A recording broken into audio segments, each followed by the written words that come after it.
Voilà, à partir de là, vous pouvez bouger les images. Non, on va pas faire toutes les pages, hein, vous avez compris comment ça marche. Bah alors regardez la suite, moi je vais travailler seulement sur le calque images flottantes. Donc les images sont accessibles, c'est vrai qu'on peut les bouger. Donc le texte coule d'une page à l'autre. Si on ajoute du texte, un paragraphe entre deux paragraphes, c'est pas un problème. Par contre, les images, dans ce cas de figure ici, les images ne bougent pas. Il est possible de faire bouger les images avec le texte, mais c'est plus compliqué. Dans un premier temps, on les met flottantes comme ça, c'est bien. Donc, au niveau mise en page, vous pouvez tester aussi des choses différentes. Il n'est pas interdit de faire ceci, par exemple, de prendre l'image comme ça, d'agrandir le bloc comme ça, vous voyez. Je vais peut-être changer la couleur du calque, parce qu'on ne voit pas bien là. C'est vert, on ne voit pas bien. Je vais aller double-cliquer à droite du nom du calque ici pour le mettre dans une couleur plus visible. Voilà, magenta. Ok, il est magenta là. Vous le voyez, ça c'est le bloc image hein, que je viens d'agrandir avec la flèche noire pour qu'il aille sur deux colonnes. Et puis je demande objet, ajustement, remplir le bloc proportionnellement. Voilà. Donc on commence à faire des mises en page plus intéressantes. Il y a juste un problème, c'est que dans ce cas-ci, le dessus de ma cigogne, il n'apparaît pas. Donc, soit il faut que j'agrandisse le bloc avec la flèche noire, soit je double-clique pour aller au niveau du contenu et je le bouge avec la touche Shift enfoncée, je le bouge. Voilà. Allez-y, testez. Donc des ajustements comme ça, c'est normal. C'est tout à fait normal qu'il y ait des ajustements. Donc je vais revenir en arrière pour vous remontrer tout ce que je viens d'expliquer. Voilà. Ok. Je vais même retransformer les vecteurs du calque dans une couleur plus visible. Donc je viens d'expliquer que ce bloc-là, qui habille, je peux le mettre plus grand. Je l'agrandis avec la flèche noire. Et je le fais même déborder au-delà des limites de la page, c'est important. Puis je demande objet, ajustement, remplir le bloc proportionnellement, ou alors ici l'icône dans la barre contrôle, cette icône-là, remplir le bloc proportionnellement.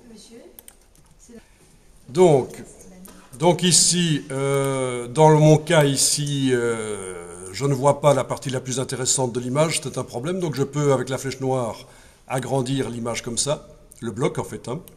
Ou alors je peux double-cliquer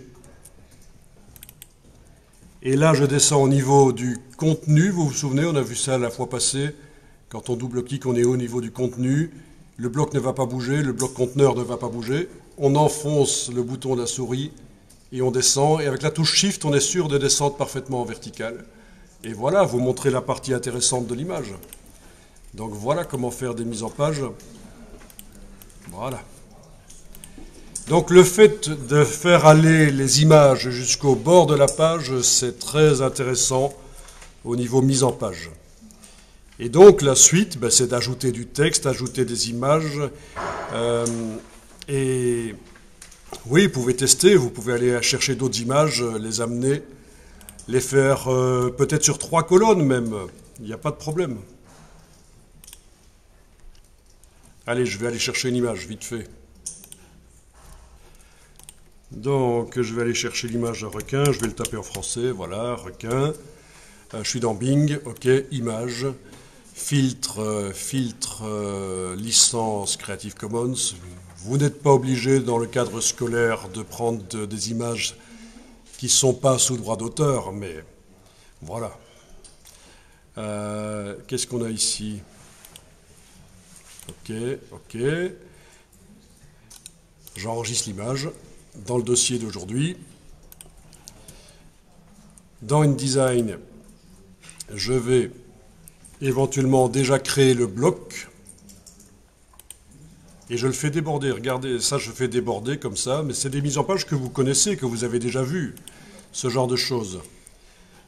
Et dans le bloc, je vais importer le requin. Objet, ajustement, remplir le bloc proportionnellement s'il faut. Et voilà, ça fait ce genre de mise en page. Et alors, il faudrait enclencher l'habillage pour que le texte qui est en dessous actuellement, qui n'est pas visible, mais ne soit pas caché. Il faut que l'image pousse le texte. Voilà.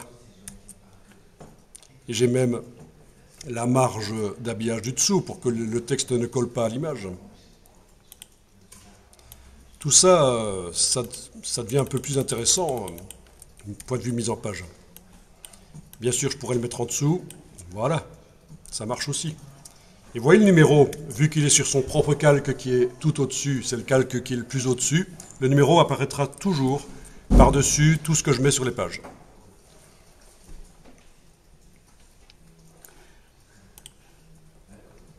Alors il y avait quelque chose à faire quand vous avez collé le texte, attention, parce qu'il y a des paragraphes vides, vous vous souvenez? Édition, rechercher, remplacer. Et on a toujours normalement ça qui est là. Double paragraphe par paragraphe dans le document, tout remplacé. Il n'a pas trouvé, pourquoi? Normalement, il aurait dû trouver. Double paragraphe par paragraphe, c'est pourtant bien ce qu'on a. Ah, tiens. Ah, parce que le calque est verrouillé.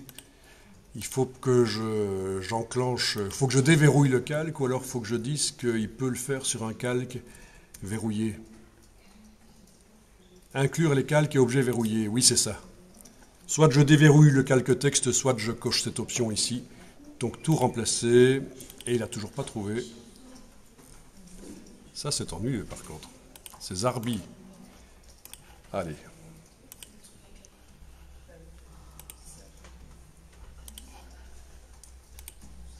Ah, en déverrouillant le calque texte, finalement, il a bien voulu. Voilà, le remplacement des doubles paragraphes par un seul. Voilà. Bon, ça fait beaucoup de texte, hein. Il faudrait mettre des images pour que ce soit moins désagréable à lire. Si c'est pour, imaginons, pour un public cible des jeunes,